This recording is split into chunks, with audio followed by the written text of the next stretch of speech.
Abraham Lincoln, à l'été 1864, la guerre de sécession faisait toujours rage et le président Lincoln était en campagne pour sa réélection. Il faisait face à une opposition considérable et à des menaces de la part des sympathisants confédérés et d'autres mécontents de sa direction et de la guerre en cours. Le 23 août 1864, Lincoln voyageait de Washington DC au Soldiers' Home, une résidence située à environ 3 miles de la Maison-Blanche, où il séjournait souvent durant les mois d'été pour échapper à la chaleur et aux pressions de la capitale. Le trajet vers et depuis le Soldiers' Home était considéré comme risqué en raison de la nature isolée et boisée de la zone. Lors de l'un de ses voyages, alors que Lincoln se trouvait dans sa calèche, un coup de feu fut tiré sur lui. La balle traversa son chapeau, mais miraculeusement, Lincoln ne fut pas blessé. Les récits de l'événement suggèrent que Lincoln resta calme et désinvolte face à l'incident, déclarant apparemment que ce n'était pas son heure de mourir. L'incident fut enquêté, mais le tireur ne fut jamais identifié. On soupçonnait des sympathisants confédérés ou d'autres individus opposés à Lincoln d'en être responsables. Abraham Lincoln également, le soir du 14 avril 1865, assistait à une pièce de théâtre au Ford's Theater à Washington DC. La pièce s'intitulait Our American Cousin et Lincoln était de particulièrement bonne humeur car la guerre de sécession venait de se terminer quelques jours plus tôt avec la reddition du général confédéré Robert E. Lee. John Wilkes Booth, un acteur célèbre et sympathisant confédéré, complotait contre Lincoln depuis un certain temps. Initialement, Booth avait prévu de kidnapper Lincoln, mais après la conclusion de la guerre, il décida de l'assassiner. Booth et ses co-conspirateurs avaient planifié de tuer plusieurs hauts fonctionnaires du gouvernement pour déstabiliser le gouvernement de l'Union. Booth lui-même se chargea de tuer Lincoln. Pendant la pièce, Booth se glissa dans la loge privée de Lincoln et lui tira une balle à l'arrière de la tête avec un petit pistolet.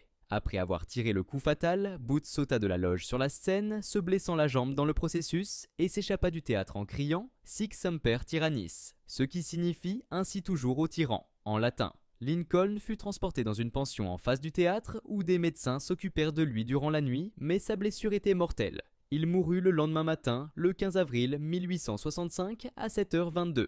Booth s'enfuit de Washington DC et fut poursuivi par des soldats de l'Union. Après 12 jours, il fut retrouvé caché dans une grange en Virginie. La grange fut incendiée pour le déloger et il fut abattu par le sergent Boston Corbett. James Abraham Garfield, le 20e président des États-Unis, fut abattu le 2 juillet 1881 par Charles Julius Guiteau, un demandeur d'emploi mentalement instable qui croyait que James Abraham Garfield méritait, selon lui, une nomination politique de la part de Garfield.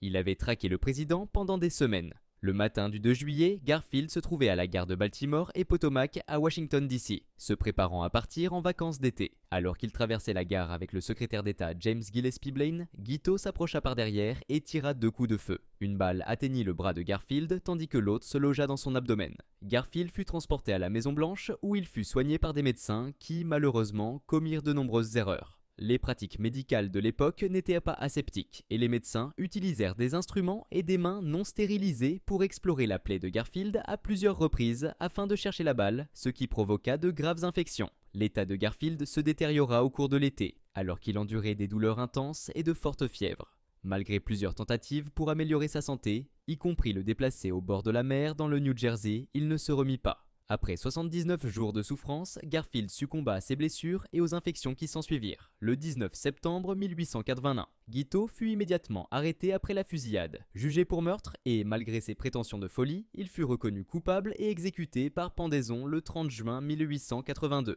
William McKinley, le 6 septembre 1901, assistait à l'exposition panaméricaine à Buffalo, New York. Alors qu'il se trouvait au Temple de la musique, McKinley saluait le public lors d'une réception. Léon Czolgosz, un anarchiste qui croyait que le gouvernement était oppressif et injuste, s'approcha de McKinley avec une arme dissimulée, faisant semblant d'attendre pour serrer la main du président.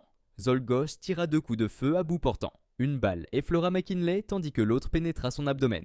McKinley sembla initialement se rétablir après avoir été transporté à l'hôpital où des chirurgiens l'opérèrent, mais ils ne purent retrouver la seconde balle. Malgré des signes précoces d'amélioration, l'état de McKinley s'aggrava en raison de la gangrène et d'une infection autour des plaies. Le 14 septembre 1901, 8 jours après avoir été touché, McKinley succomba à ses blessures et le vice-président Theodore Roosevelt prêta immédiatement serment en tant que 26e président des États-Unis. Léon Czolgosz fut rapidement appréhendé sur les lieux du crime. Il avoua l'assassinat sans exprimer de remords pour ses actes. Il fut jugé et reconnu coupable de meurtre, puis exécuté sur la chaise électrique le 29 octobre 1901. John Fitzgerald Kennedy, le 22 novembre 1973, fut assassiné à Dallas, au Texas. Il s'y trouvait pour un voyage politique visant à apaiser les tensions au sein du Parti démocrate avant la campagne présidentielle de 1964. Kennedy se trouvait dans un cortège motorisé à travers Dealey Plaza, accompagné de son épouse Jacqueline, du gouverneur du Texas John Connally et de son épouse Nellie. À 12h30, alors que le cortège passait près du dépôt de livres scolaires du Texas, des coups de feu retentirent. Kennedy fut touché par 2 balles, l'une dans le dos et l'autre à la tête. Le gouverneur Connally fut également blessé. Kennedy fut transporté en urgence à l'hôpital Parkland où les médecins tentèrent de le sauver. Mais ses blessures étaient mortelles et Kennedy fut déclaré mort à 13h. La nation fut plongée dans le choc et le deuil. Peu après l'assassinat, Lee Harvey Oswald, un ancien marine et déserteur vers l'Union soviétique, fut arrêté pour le meurtre d'un officier de police de Dallas, J.D. Tippit. Par la suite, il fut inculpé de l'assassinat du président Kennedy. Oswald nia les accusations, affirmant qu'il était un bouc émissaire. La commission Warren, créée par le président Lyndon Johnson pour enquêter sur l'assassinat, conclut en 1964 qu'Oswald avait agi seul pour tuer Kennedy. Cependant, de nombreuses théories du complot ont perduré, suggérant l'implication de divers groupes, dont la mafia, la CIA, le FBI, des anticastristes cubains et même des éléments au sein du gouvernement américain. Ronald Reagan, le 30 mars 1981, fut également la cible d'une tentative d'assassinat alors qu'il quittait l'hôtel Hilton à Washington, D.C. Les agents des services secrets réagirent rapidement en poussant le président vers sa limousine et seule une des balles, tirée par un revolver de calibre 0,22, atteignit Reagan. Le président fut touché sous son aisselle gauche, mais la blessure ne fut remarquée qu'après qu'il ait commencé à cracher du sang avec une balle logée près de son cœur. La blessure du président était menaçante pour sa vie, et Reagan resta 12 jours à l'hôpital de l'université George Washington. Son tireur était John Hinckley Jr., qui avait développé une obsession paranoïaque pour l'actrice enfant Jodie Foster après avoir vu le film Taxi Driver. Après que ses tentatives de contacter Foster eurent échoué, Hinckley en vint à croire que le seul moyen pour elle de le remarquer serait d'assassiner un président. Il commença alors à traquer le président Jimmy Carter. Bien qu'il ait réussi à se rapprocher de Carter, il changea sa cible pour le nouveau président peu après son inauguration. Après avoir tiré 6 balles, Hinckley fut maîtrisé et finalement déclaré non coupable pour cause d'irresponsabilité criminelle. Il resta sous soins psychiatriques institutionnels jusqu'en 2016. Le soir du 14 octobre 1912, Theodore Roosevelt était à Milwaukee pour faire campagne pour un 3e mandat de président. Alors qu'il se dirigeait vers sa voiture, une foule commença à se rassembler autour du candidat présidentiel. Roosevelt se retrouva face à John Schrank qui était armé d'un revolver de calibre 38. La balle frappa Roosevelt sur le côté droit de sa poitrine, mais il fut protégé par un épais manuscrit de discours de 50 pages plié en 2, ainsi que par la boîte en métal où il rangeait ses lunettes. Pendant que Schrank était maîtrisé au sol, Theodore Roosevelt demanda miséricorde pour son agresseur, rétablissant l'ordre avant l'arrivée de la police. Malgré le saignement et la balle toujours dans son corps, Roosevelt décida de donner le discours qu'il avait prévu à l'auditorium de Milwaukee. Après son discours d'1 heure, il fut conduit d'urgence dans un hôpital local, puis à Chicago, où les médecins décidèrent de ne pas retirer la balle. Roosevelt vivrait avec celle-ci à l'intérieur de sa poitrine jusqu'à sa mort. Quelques années plus tard, Schrank, qui prétendait avoir des rêves où le président William McKinley l'accusait d'avoir causé sa mort, avait traqué l'ancien président à travers 8 États pour l'assassiner. Diagnostiqué avec une schizophrénie paranoïaque, Schrank fut emprisonné dans une institution pour criminels malades mentaux où il mourut en 1943. Le 30 janvier 1835, Andrew Jackson, le 7e président des États-Unis, assistait aux funérailles du congressiste de Caroline du Sud, Warren R. Davis, au Capitole des États-Unis. Alors que Jackson quittait les funérailles, il fut approché par Richard Lawrence, un peintre en bâtiment au chômage ayant des antécédents de problèmes mentaux. Lawrence pointa un pistolet sur Jackson et appuya sur la gâchette, mais l'arme ne tira pas. Sans se décourager, Lawrence sortit un 2e pistolet et tira de nouveau, mais cette arme également se bloqua.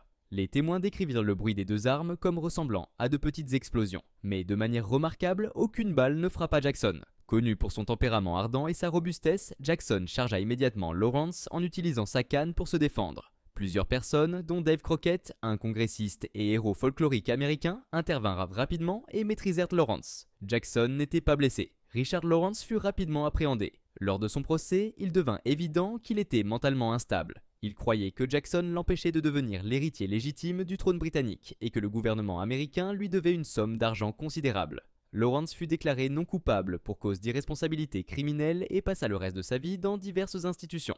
Le 15 février 1933, une tentative d'assassinat fut perpétrée contre le président élu Franklin Delano Roosevelt à Miami en Floride. Roosevelt faisait un discours depuis l'arrière d'une voiture devant une foule lorsqu'un immigrant italien nommé Giuseppe Zangara tira plusieurs coups de feu en sa direction. Bien que Zangara ait manqué Roosevelt, il blessa plusieurs autres personnes en blessant 4 au total. L'attaque avait également blessé le maire de Chicago, Anton Cermak, qui décéda plus tard de ses blessures. Zangara fut rapidement appréhendé et exécuté dans la chaise électrique. Le 1er novembre 1950, une tentative d'assassinat fut perpétrée contre le président Harry Truman à la Blair House à Washington, D.C., où il séjournait pendant que la Maison-Blanche était en rénovation. Deux nationalistes portoricains, Oscar Collazo et Gelio Taza, lancèrent l'attaque pour attirer l'attention sur leur cause d'indépendance. Taza tira sur un garde et réussit à pénétrer dans la propriété, tandis que Collazo fut appréhendé après avoir été blessé à la jambe. L'attaque fut neutralisée et Truman sortit indemne. Les deux assaillants furent capturés, Taza étant condamné à mort, tandis que Collazo reçut une peine de réclusion à perpétuité. Le président Gerald Ford fit face à une tentative d'assassinat le 5 septembre 1975 à Sacramento, en Californie, alors qu'il sortait du Capitole de Californie. Lynette Squeaky Fromm, affiliée à la famille Manson, visa Ford avec une arme. Grâce à l'intervention rapide des services secrets, elle fut immédiatement arrêtée. Quelques semaines plus tard, le 22 septembre 1975, Ford fut de nouveau ciblé, cette fois par Sarah Jane Moore, qui tenta de lui tirer dessus alors qu'il sortait d'un engagement à San Francisco. Ford s'en sortit encore une fois indemne, avec Moore étant rapidement appréhendé par les forces de l'ordre. Le 29 octobre 1994, le président Bill Clinton fit face à une tentative d'assassinat lorsque Francisco Martin Duran tira plusieurs balles sur la Maison-Blanche depuis une rue voisine.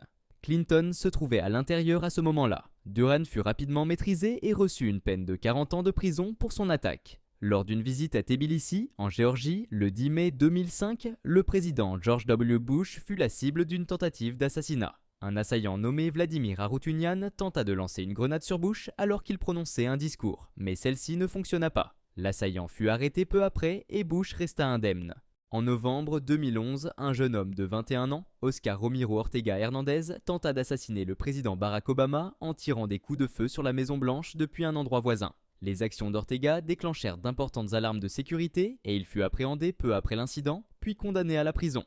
Le 16 juin 2016, une tentative d'assassinat fut perpétrée contre le candidat présidentiel Donald Trump lors d'un rassemblement à Las Vegas, Nevada. Un citoyen britannique, Michael Steven Sanford, tenta de saisir l'arme d'un policier dans l'intention de tirer sur Trump. Sanford s'approche de l'agent sous le prétexte de demander un autographe avant de tenter de saisir l'arme. Il fut rapidement maîtrisé par les forces de l'ordre sur les lieux, et Trump poursuivit son rassemblement sans incident. Sanford admit plus tard avoir planifié l'assassinat pendant environ un an et s'être rendu à Las Vegas spécifiquement pour cela. Le 13 juillet 2024, lors d'un rassemblement de campagne, Donald Trump, candidat présidentiel et ancien président, fut touché à l'oreille par un tir de Thomas Matthew Crooks, un homme de 20 ans de Pennsylvanie. Un civil fut également tué tandis que deux autres furent grièvement blessés. Le tireur fut rapidement neutralisé par un agent des services secrets. C'était la première fois en plus de 40 ans qu'un candidat présidentiel était blessé, ainsi qu'un ancien président.